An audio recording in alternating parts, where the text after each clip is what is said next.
அல் அன்சார் ஹஜ் service உங்களது ஹஜ் உம்ரா ஜியாரா பயணத்தை அனுபவமிக்க ஆளுங்களின் சிறப்பான வழிகாட்டலில் பலரும் அறியாத வரலாற்று சிறப்புமிக்க இடங்களை முழுமையான இபாதத்துடன் உயர்தரமான சேவையுடன் நிறைவேற்றிடுவோம். குறைவான கட்டணத்தில் நிறைவான பயணம். ஹரமுக்கு மிக அருகில் தமிழக உணவுடன் கூடிய தரமான தங்குமிடம்.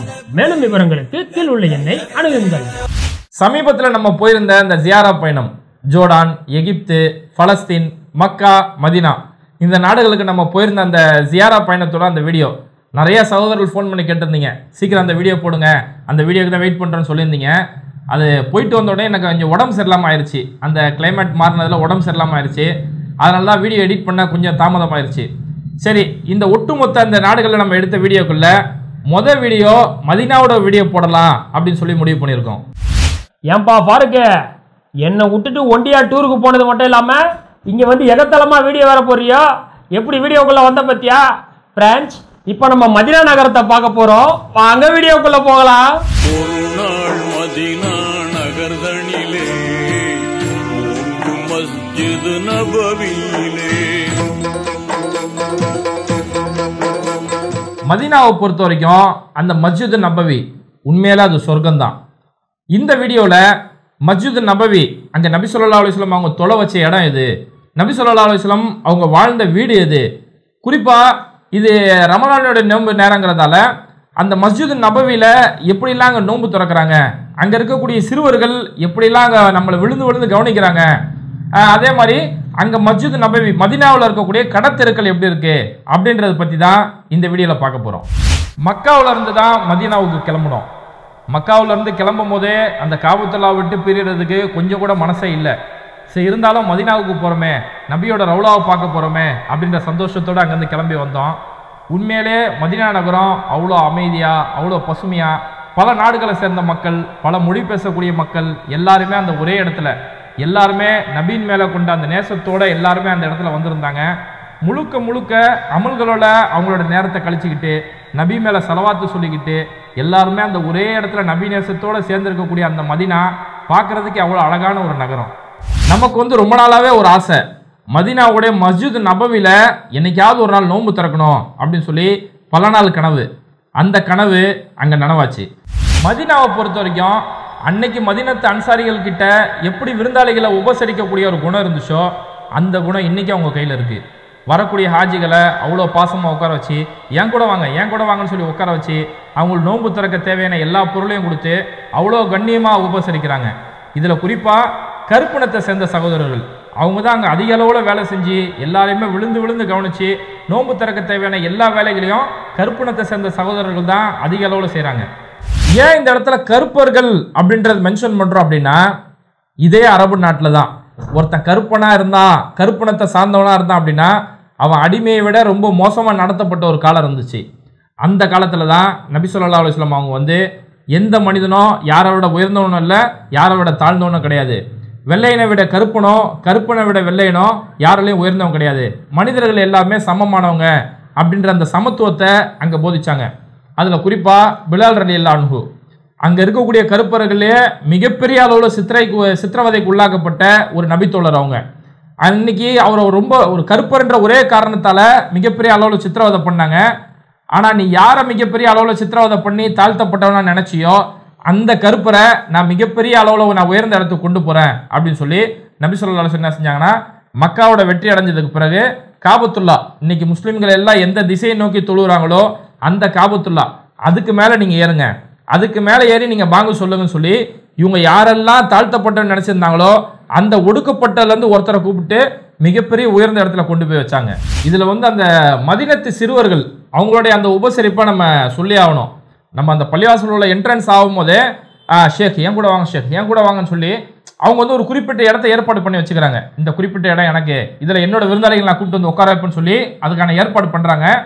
நம்ம உள்ளே வரும்போதே ஷேக் ஏன் கூட வாங்க ஷேக், அந்த அழகழகாக வெள்ளையா இருக்க பசங்க நம்ம கையை பிடிச்சி இழுத்து அந்த அளவுக்கு நம்ம கண்ணியப்படுத்துறாங்க. அது ஒன்றும் இல்லை, நான் கொஞ்சம் அன்னைக்கு ஷேக் பண்ணி நடந்திருப்பேன். அதனால தான் எல்லாரும் வாங்க ஷேக்னு கூப்பிட்டுருப்பாங்க, வேற ஒன்றும் இல்லை. மன்சூர், ஆமா நீ தான் மதீனாவுக்கு வரவே இல்லையே, எப்படி இப்படி அடிக்கடி வீடியோக்குள்ள உள்ள வந்துட்டு போற? நீ என்னதான் என்னை விட்டுட்டு 10 நாடுக்கு டூருக்கு போனாலும் மவனை கடைசியில எடிட்டிங் எங்கல தான் வந்தாவனா எப்படி உள்ள வந்த பாரு. ஒண்ணு நல்லா புரிஞ்சுக்கோ, எடிட்டிங் வழியாவே 70 நாடுகளை பார்த்தவன் நானு. அது பய ஃபேஸ் ரிஜிஸ்டர் பண்றாராமா. அது ஒண்ணு இல்ல, நீ மட்டும் தனியா வீடியோ போட்டா அதிகமான மக்கள் பார்க்க மாட்டாங்க. நான் அங்கங்க இந்த மாதிரி குணச்சித்திர வேடத்துல வந்துட்டு போனேன்னா பல மக்கள் பார்ப்பாங்க. அந்த மாதிரி நான் வந்து உனக்கு வியூஸை ஏத்தி விடுறேன், வேற ஒண்ணும் இல்ல. இது மட்டும் இல்லாம அங்க அவங்க குரான் ஓதுறதுக்காக செஞ்சிருக்கக்கூடிய அந்த ஏற்பாடு தான் ரொம்பவே சூப்பரா இருந்துச்சு. மதீனாவை பொறுத்த வரைக்கும் அவங்க குரானுக்கு ரொம்பவே முக்கியத்துவம் கொடுக்குறாங்க. 6:30 மணி நோன்பு திறக்கிறதுக்கு 4 மணி அசருக்கே வந்துடுறாங்க. 4 மணிக்கு அசர் தொழுதுட்டு 6:30 மணி வரைக்கும் அவங்க முழுக்க அந்த நேரத்தை குரான் ஓதுறதுக்கு மட்டுமே ஸ்பெண்ட் பண்றாங்க. சின்ன பசங்க, வாலிபர்கள், பெரியவங்க, வயசானவங்க வரைக்கும் அங்கே அவங்களோட நேரம் முழுக்க குரான் ஓதுறதுக்கு பெரிய அளவில் முக்கியத்துவம் கொடுக்குறாங்க. இதில் வந்து அவங்க குரான் ஓதுறதுக்கு பல வகையான ஸ்டாண்டுகள் அங்கே பார்க்க முடிஞ்சது. உட்காந்து ஓதுறவங்களுக்கு அந்த சைஸில் ஸ்டாண்டு, நின்றுட்டு ஓதுறவங்களுக்கு அந்த சைஸில் ஒரு ஸ்டாண்டு, ஒருத்தர் ஸ்டூலில் உட்காந்து ஓதுறாருன்னா அந்த சைஸில் ஒரு ஸ்டாண்டு, இல்லை ஒருத்தருக்கு ரொம்ப ஓதி அவருக்கு டயர்டாகி முதுகு வலிக்குது அப்படின்னா அந்த முதுகுக்கு சாய்மானத்துக்கு ஏற்ற மாதிரி அந்த டைப்பில் ஒரு படுத்துக்கிட்டே ஒரு ஸ்டாண்டு மாதிரி செட் பண்ணி வச்சுருக்காங்க. நல்லா சாஞ்சிக்கிட்டு ஒரு அழகாக இருக்கும். அதில் உட்காந்து ஓதுனா கொஞ்சம் கூட பேக் பெயின் இல்லாத அளவுக்கு இப்படி பல வகையில் அவங்க குரானுக்கு ஒரு முக்கியத்துவம் கொடுத்து நேரங்கள் அதிகமாக குரானோட கழிக்கிறாங்க. இப்படி பல பேர் அங்கே குரான் ஓதி அவங்களோட நேரத்தை செலவழிச்சிட்டு இருந்தாலும் அந்த கூட்டத்தில் மன்சூர் மாதிரி ஒருத்தனையும் பார்த்துட்டு இருந்தேன். அவன் அங்கே உட்காந்துட்டு வீடியோ கேம் விளையாண்டுட்டு இருக்கான். பேதியில போவான், மதினால வந்து வீடியோ கேமோட விளையாடுற. இவன் என்னோட மோசமான அளவில் இருப்பான் போல. அப்போ நாங்கள் ஒழு செய்யக்கூடிய இடம் பாத்ரூம் எப்படி இருக்கு அப்படின்றத பார்க்கறதுக்காக போனோம். பாத்ரூமை பார்க்கறதுக்கு லிஃப்டில் போக வேண்டியிருந்துச்சு. மதீனாவை பொறுத்த வரைக்கும் அங்கே பாத்ரூம் போகிறதுக்கு 4 மாடி அண்டர் கிரவுண்டில் போனால் தான் போக முடியும். அவ்வளோ க்ளீனான ஒரு பாத்ரூம். அங்கே வேலை செய்யக்கூடியவங்க யாராவது ஒருத்தவங்க உழு செஞ்சுட்டு போனதுக்கப்புறம் அவங்க உழு செஞ்ச இடத்த கூட உடனே ஒரு துண்டை வச்சு துடைக்கிறாங்க. அந்த அளவுக்கு நீட்டாக கிளியராக அவ்வளோ சுத்தமான ஒரு பாத்ரூம். லட்சக்கணக்கான மக்கள் அங்கே வந்து அந்த பாத்ரூமை யூஸ் பண்ணால் கூட அவ்வளோ சுத்தமாக இருக்குது. அந்த எஸ்கலேட்டர் வசதியோட அவ்வளோ அற்புதமாக செஞ்சு வச்சுருக்கிறாங்க. அங்கே நாங்கள் நோன்பு திறக்கும் போது பல வகையான வெரைட்டிகள் கொடுத்தாங்க. இப்படி நாங்கள் நோன்பு திறந்துட்டு இருக்கும்போது எங்கள் பக்கத்தில் ஒருத்தர் உட்காந்துட்டு இருந்தார். அவர் பாகிஸ்தான்காரரான். அவர் கூட தான் செம்ம காமெடி. இதில் அந்த பாகிஸ்தான்காரர் தான் செம்ம காமெடி. நான் உட்காந்துட்டு இருக்கிறேன். எனக்கு இந்த பக்கம் ஒருத்தர் ஹிந்தியில் பேசக்கூடிய ஒரு ஆள், இந்த பக்கம் வந்து எங்கள் கூட வந்து தமிழ் நபர் ஒருத்தர். அப்போது இந்த தமிழ் பேசக்கூடிய இவருக்கும் இந்த ஹிந்திக்காரருக்கும் அந்த இடத்துல கொஞ்சம் சண்டை ஆகி போச்சு. 2 பேரும் சில கருத்து வேறுபாடு ஏற்பட்டு 2 பேருக்குள்ளே சண்டை போட்டுக்கிற அளவுக்கு ஆகிட்டாங்க. அப்போ நம்ம என்ன பண்ண, கொஞ்சம் கொடுங்க அமைதியாக இருங்க சொல்லிட்டு சமாதானப்படுத்தி விட்டோம். அப்புறம் இந்த பக்கம் இந்த ஹிந்திக்காரரை கே பையா, ஏன் பையா அவ்வளோ கோவப்படுற, நீ எந்த ஊர் நீ அப்படி சொல்லி கேட்டேன். கேட்கும்போது பாகிஸ்தானி அப்படின்னாரு. ஓ பாகிஸ்தானியா, அதான் இந்தியாக்காரன் கூட சண்டை போடுறியா நீ அப்படி சொல்லி அவரை கேட்டுட்டு இருந்தோம். அப்புறம் நோம்பு திறந்தாச்சு. நோம்பு திறந்து முடிச்சோன்னா அங்கே அவங்க கொடுக்கப்பட்ட அந்த இதெல்லாம் சாப்பிட்டு முடித்தோம். இதில் வந்து அந்த பன்னு நம்மளால் அவ்வளோ சாப்பிட முடியல. நான் பாதி பண்ணு தான் சாப்பிட்டேன். என் பக்கத்தில் இருந்த தமிழ் பேசக்கூடிய அந்த ஹாஜி வந்து அவர் சாப்பிடவே இல்லை. அப்போ அந்த பாகிஸ்தான்காரர் பாருங்க, ஒரு நிமிஷத்தில் எல்லாத்தையும் முடிச்சிட்டாப்புல. முடிச்சு என்கிட்ட கேட்டார், பையா பன்னு இருக்குதா பையா அப்படின்னு சொல்லி ஹிந்தியில் கேட்டாப்புல. அப்போ நான் என்ன பண்ணேன், நான் அவரை பாதி வேலை சாப்பிட்டேன், எச்சி பட்டுருச்சு. அப்போ பக்கத்தில் இருந்த ஹாஜி அவர் என்ன சொன்னார்னா, நான் ஒன்றும் சாப்பிடலங்க, இதை அவன்கிட்ட கொடுத்துருங்க, உங்கள் பாதி எனக்கு கொடுத்துருங்க அப்படின்னாரு. அப்போ அந்த முழு பண்ணை வாங்கி பாகிஸ்தான்கார கையில் கொடுத்தாச்சு. கொடுத்துட்டு சொன்னேன், அரே பையா பாகிஸ்தானி பையா, பாத்தியா பாகிஸ்தான்காரனுக்கு ஒரு பிரச்சனைனா எங்கள் இந்தியாக்காரன் தான் உதவுறான் பாத்தியா அப்படின்னு சொன்னேன். எங்கள் கூட இருக்க தமிழ் பேசுகிறாங்களா உழுந்து சிரிச்சாங்க. பாகிஸ்தான்காரன் கே இந்தியா பாகிஸ்தானி அப்படின்னாப்புல. சரி சாப்பிடுன்னு சொல்லி நல்லா அது கலகலன்னு போச்சு. அதே மாதிரி அங்கே பள்ளிவாசலுக்குள்ளேயே செருப்பு வைக்கிறதுக்காக அங்கங்கே ஸ்டாண்ட் இருக்கும். கிட்டத்தட்ட 1000கணக்கான ஸ்டாண்ட் இருக்கும். அந்த 1000கணக்கான ஸ்டாண்டில் நான் ஒரு ஸ்டாண்டு தேடி போனேன். ஒரு சில நாத்திகர்கள் கேட்பாங்க, அது என்ன 786 அல்லாவுடைய ஃபோன் நம்பரா அப்படி இப்படிலாம் சொல்லி கிண்டலாக கேட்பாங்க. அவங்களுக்கு பதில் சொல்கிறதுக்காக தான் அந்த செப்பல் ஸ்டாண்டை தேடி அலைஞ்சேன். எப்படி மற்ற நம்பருக்கெல்லாம் ஒரு நம்பரோ அதே மாதிரி தான் 786 சொல்லக்கூடிய ஒரு நம்பர். இஸ்லாத்தை பொறுத்த வரைக்கும் இந்த 786ன்றதுக்கு எந்த ஒரு சிறப்பும் கிடையாது, எந்த ஒரு புனிதமும் கிடையாது. அதனால தான் முஸ்லீம்களோட புனித பள்ளிவாசலான ஒரு பள்ளிவாசலாக இருக்கக்கூடிய மதீனாவில் அந்த 786 சொல்லக்கூடிய நம்பரை ஒரு செப்பல் ஸ்டாண்டாக தான் யூஸ் பண்ணுறாங்க. அதனால தான் சொன்னேன், எல்லா நம்பரும் எப்படியோ அதே மாதிரி தான் இந்த 786. இப்படி ஒரு இஃப்தார் எப்படி இருக்கணும் அப்படின்றத அந்த மதீனாவில் பார்க்க முடிஞ்சது. லட்சக்கணக்கான மக்கள் வராங்க. அந்த லட்சக்கணக்கான மக்கள் சாப்பிட்றதுக்கான அவ்வளோ பிரம்மாண்டமான ஏற்பாடு பண்ணுறாங்க. இவ்வளோ பண்ணி முடிச்சுட்டு அவ்வளோ ஒட்டுமொத்த இடத்தையுமே 2 நிமிஷத்தில் க்ளீன் பண்ணுறாங்க. நோன்பு திறந்த அந்த இடத்த உடனே எல்லாமே சுத்தம் பண்ணி முடிச்சதுக்கப்புறம் மகரிப் தொழுகிறாங்க. மகரிப் தொழுதுக்கப்புறம் அந்த மிச்சமான பன்னு மற்ற உணவு எல்லாத்தையுமே ஒரே இலையில போட்டு எல்லாருமே எந்த ஒரு பாகுபாடும் இல்லாமல் எல்லாரும் ஒரே இலையில உட்காந்து எல்லாருமே முடிஞ்ச அளவு சாப்பிட்றாங்க. சாப்பிட முடிஞ்சதுக்கப்புறம் உண்ண மிச்சம் இருக்குல்ல, அந்த உணவுப் பொருளை கோழி இது மாதிரியான பிராணிகளுக்கு அதை சாப்பிட கொடுத்துருவோம் அப்படின்னு சொல்கிறாங்க. மொத்தத்தில் அங்கே வைக்கக்கூடிய எந்த ஒரு உணவுப் பொருளுமே அது கொஞ்சம் கூட வேஸ்ட் ஆகிடக்கூடாது, ஒரு உணவுப் பொருள் வேஸ்ட் ஆகக்கூடாது அப்படிங்கிறதுல அந்த மதினாவாசிகள் ரொம்பவே கவனமாக இருக்காங்க. இதெல்லாம் முடிஞ்சதுக்கப்புறம் அங்கே தராவியம் தொழுதோம். ஏன்னா மஸ்ஜித் நபவியில் தராவி தொழுணுன்னு நமக்கு ரொம்ப நாள் ஆசை. தராவி தொழு முடிச்சுட்டு அந்த ஏரியாவில் மதினாவில் இருக்கக்கூடிய கடத்தெரு எப்படி இருக்குது அப்படின்றத பார்க்கறதுக்காக போனோம். மதினாவோட கடத்தெரு ரொம்பவே பிரம்மாண்டமாக நம்ம டி நகர் மாதிரி கூட்டம் நிறைஞ்ச ஒரு கடத்தெருவாக தான் இருக்குது. அங்கே பல வகையான கடைகள் இருக்குது. அத்தர் கடை, பேரிச்சம்பழம், சாக்லேட்ஸு, அப்புறம் வரக்கூடிய ஹாஜிகள் அவங்களோட வீட்டுக்கு வாங்கிட்டு போய் கொடுக்கக்கூடிய கிஃப்ட் ஐட்டம்ஸு, மெடிக்கல் ஐட்டம், சாப்பிடக்கூடிய கடைகள், ஜூஸ் கடை, ஷவர்மான்னு சொல்லி பல வகையான கடைகள் அங்கே பார்க்க முடிஞ்சது. இதில் வந்து அங்கே அரபு நாட்டில் இருக்கக்கூடிய ஷவர்மா வந்து ரொம்ப ஃபேமஸ்ஸு, அங்கேருந்து தான் ஷவர்மாவை இங்கே கற்றுக்கிட்டாங்க அப்படி இப்படிலாம் பல கதைகள் நம்ம கேட்டிருக்கோம். சரி, அங்கே ஷவர்மா எப்படி தான் இருக்குன்னு சொல்லி போய் வாங்கி போய் சாப்பிட்டோம். ஷவர்மாவில் ரொட்டியும் கறியும் தான் இருந்துச்சே தவிர உள்ளே எந்த மசாலாவும் இல்லை. ஓகே, இதெல்லாம் முடிச்சுட்டு தான் நம்ம மதினா நகரம் போனதுக்கான முக்கிய காரணமே நபியை பார்க்கறதுக்காக தான். நபி ஸல்லல்லாஹு அலைஹி வஸல்லம் அவங்களோட ரவுலா, நபி ஸல்லல்லாஹு அலைஹி வஸல்லம் அவங்க தொலை வச்ச இடம், இதெல்லாம் பார்க்கணுன்றது வாழ்நாள் கனவு. நபி ஸல்லல்லாஹு அலைஹி வஸல்லம் அவங்கள பார்க்க போகிறோம், அவங்களோட ரவுலா ஷெரீஃபை பார்க்க போகிறோம், அவங்க தொலை வச்ச இடத்துல நம்மளும் தொலை போகிறோம் அப்படின்ற அந்த சந்தோஷத்தோடு உள்ளே போகும்போதே நம்மளோட உடம்பெல்லாம் சிலிர்த்து அப்படியே உடம்பெல்லாம் புல்லரிக்கிற மாதிரி இருந்துச்சு. அவ்வளோ சந்தோஷமான ஒரு இடம். வரக்கூடிய எல்லாருமே நபி மேலே ஸலவாத்து சொல்லிக்கிட்டு அவ்வளோ சந்தோஷமாக அவ்வளோ ஒரு நேசத்தோடு அது உள்ளே வராங்க. நபி ஸல்லல்லாஹு அலைஹி வஸல்லம் சொல்லியிருக்கிறாங்க, என்னுடைய வீட்டுக்கும் என்னுடைய மிம்பருக்கும் இடைப்பட்ட பகுதி அது சொர்க்கத்துடைய பகுதின்னு சொல்லியிருக்கிறாங்க. அதனால் அந்த இடத்துல தொழுது துவா செய்யணும் அப்படிங்கிறது ஒவ்வொரு முஸ்லீமுடைய வாழ்நாள் கனவு. இறைவன் அந்த வாய்ப்பை நம்ம கொடுத்தான். அந்த இடத்துல ஒரு இடத்துல 2 ரக்காத் தொழுதோம். அதுக்கடுத்து நபி ஸல்லல்லாஹு அலைஹி வஸல்லம் அவங்களுடைய மெம்பருக்கும் அவங்களுடைய மெஹராபுக்கும் இது 2த்துக்கு மத்தியில் உள்ள இடங்களில் ஒரு 2 ரக்காத் தொழக்கூடிய வாய்ப்பு கிடைச்சது. இந்த இடம் தான் நபி ஸல்லல்லாஹு அலைஹி வஸல்லம் அவங்களுடைய ரவுலா ஷெரீஃப். அன்னை ஆயிஷா ரலியல்லாஹு அன்ஹா அவங்களுடைய வீட்டில் தான் நபி ஸல்லல்லாஹு அலைஹி வஸல்லம் வஃபாத் ஆனாங்க. அந்த இடத்துலே நபி ஸல்லல்லாஹு அலைஹி வஸல்லம் அடக்கம் செய்யப்பட்டாங்க. அப்போ இந்த இடம் தான் நபி ஸல்லல்லாஹு அலைஹி வஸல்லம் அவங்க வாழ்ந்த ஒரு வீடு. அவங்களுடைய மொத்தத்தில் இந்த இடம் ஃபுல்லுக்கு நம்ம இருக்கும் போதே அதுதான். இங்கே தானே நபி தொலை வச்சுருப்பாங்க, இங்கே தானே நபி ஸல்லல்லாஹு அலைஹி வஸல்லம் சஹாபாக்களுக்கு பாடம் நடத்தியிருப்பாங்க, இங்கே தானே அவங்க ஆட்சி நடத்தியிருப்பாங்க. அப்போ அவங்களுடைய ஒட்டுமொத்த அந்த வாழ்க்கையுமே இந்த இடத்துல தான் நடந்திருக்குன்னு சொல்லி நம்மளுடைய சிந்தனையெல்லாம் அந்த பழைய காலத்தை நோக்கி தான் போகுது. நம்ம இத்தனை நாளாக எந்த ஹதீஸ்களை கேட்டோமோ, எந்த நபியோட வரலாறு படித்தோமோ, நம்மளுடைய சிந்தனையெல்லாம் அதை நோக்கி தான் போயிட்டுருக்கு. அவ்வளோ ஒரு அற்புதமான ஒரு இடம். அதே மாதிரி நபி ஸல்லல்லாஹு அலைஹி வஸல்லம் அவங்களுடைய ரவுலா ஷெரீஃபுக்கு நேர் எதிரில் நம்ம பார்த்தோம்னா ஒரு ஜன்னல் ஒன்று இருக்குது. அந்த ஜன்னல் திறந்தே இருக்குது. அதுக்கு ஒரு வரலாறும் இருக்குது. அங்கே திறந்திருக்கக்கூடிய அந்த ஜன்னல் வந்து சஹாபாக்கள் நபி ஸல்லல்லாஹு அலைஹி வஸல்லம் அவங்க மேலே எந்த அளவுக்கு பாசம் வச்சுருந்தாங்க, நேசம் வச்சுருந்தாங்க அப்படின்றதுக்கான இன்னைக்கு வரைக்கும் ஒரு அடையாளப்படுத்தப்பட்டிருக்கு. அதாவது அந்த ஜன்னல் வந்து அன்னை ஹஃப்ஸா ரலியல்லாஹு அன்ஹா அவங்களுடைய ஒரு வீட்டோட கதவு. ஹஃப்ஸா ரலியல்லாஹு அன்ஹா வந்து நபி ஸல்லல்லாஹு அலைஹி வஸல்லம் அவங்களுடைய ஒரு மனைவி, உமர் ரலியல்லாஹு அன்ஹா அவர்களுடைய ஒரு மகள். இப்போ நபி ஸல்லல்லாஹு அலைஹி வஸல்லம் அவங்களுடைய வீடு வந்து ஆயிஷா ரலியல்லாஹு அன்ஹா அவங்களோட வீட்டில் தான் அவங்க அடக்கம் செய்யப்பட்டிருக்காங்க. அதுக்கு எதிர் வீடு ஹஃப்ஸா ரலியல்லாஹு அன்ஹா அவங்களுடைய வீடு.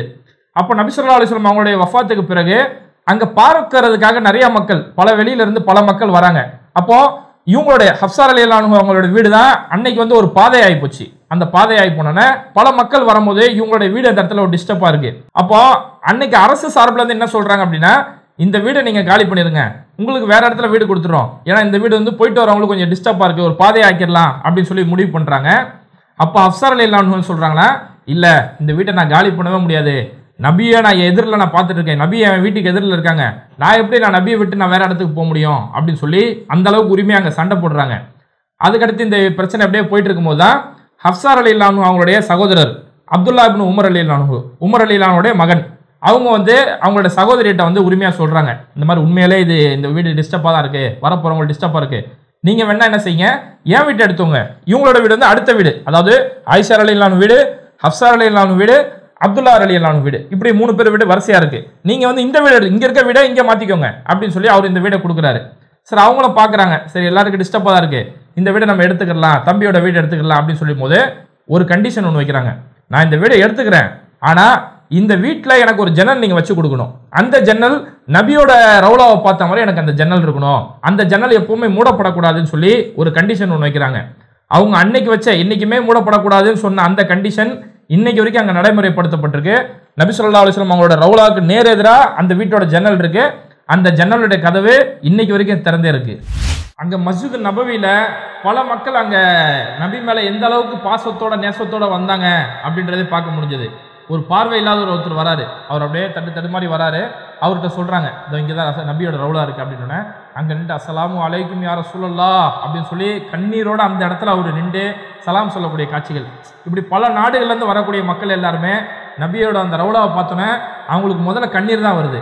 ஏன்னா நபி வாழ்ந்த இடம், நபியோட அவங்களோட வீடு, நபியோட அடக்கம் செய்யப்பட்டிருக்க ஒரு ரவுலா ஷரீஃப் அப்படின்னு சொல்லி எல்லாருடைய பாசம் எந்த அளவுக்கு இருந்துச்சு சொல்லி அங்கே பல நெகிழ்ச்சியான காட்சிகளை பார்க்க முடிஞ்சது.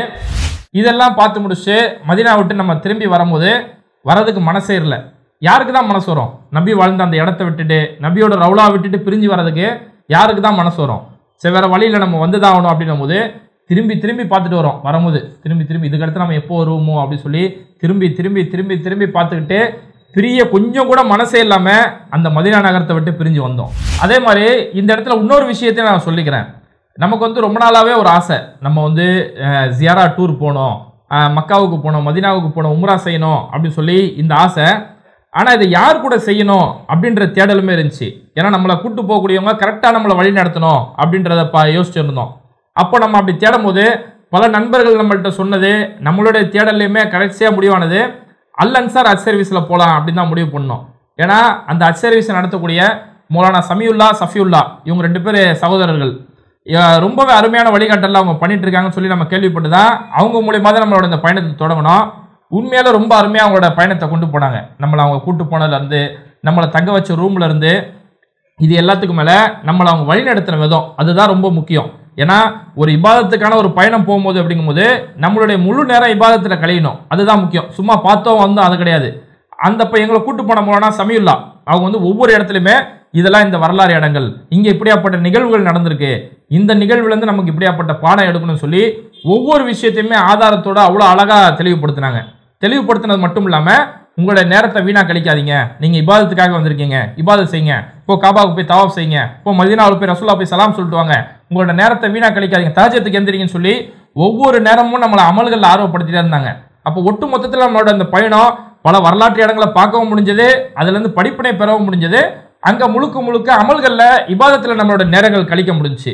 அதனால என்னோட ஒரு அறிவிப்பா பார்க்கக்கூடிய சகோதரர்களுக்கு நம்ம சொல்றது என்னன்னா, உங்க வீட்டில இருந்து யாராவது ஒருத்தவங்க ஹஜ்ஜுக்கு போகணும், உம்ராவுக்கு போகணும், இல்லை குறிப்பா இது மாதிரி பல நாடுகளில் பல வரலாற்று இடங்களை பார்க்கக்கூடிய அந்த ஜியாரா டூர் நீங்க போகணும் அப்படின்னு முடிவு பண்ணா நீங்க தாராளமாக அல் அன்சார் ஹஜ் சர்வீஸை தேர்ந்தெடுக்கலாம். ஒரு நல்ல ஆலிம்களோட வழிகாட்டில நல்ல ஒரு தரமான உணவு, தரமான தங்குமிடம் எல்லாமே குவாலிட்டியாக செய்கிறாங்க. அதனால் அல் அன்சார் ஹஜ் சர்வீஸை நீங்கள் கான்டாக்ட் பண்ணலாம். அவங்களோட நம்பர் கீழே பதிவு செய்கிறோம். ஒரு சிறப்பான சேவை செய்கிறாங்க.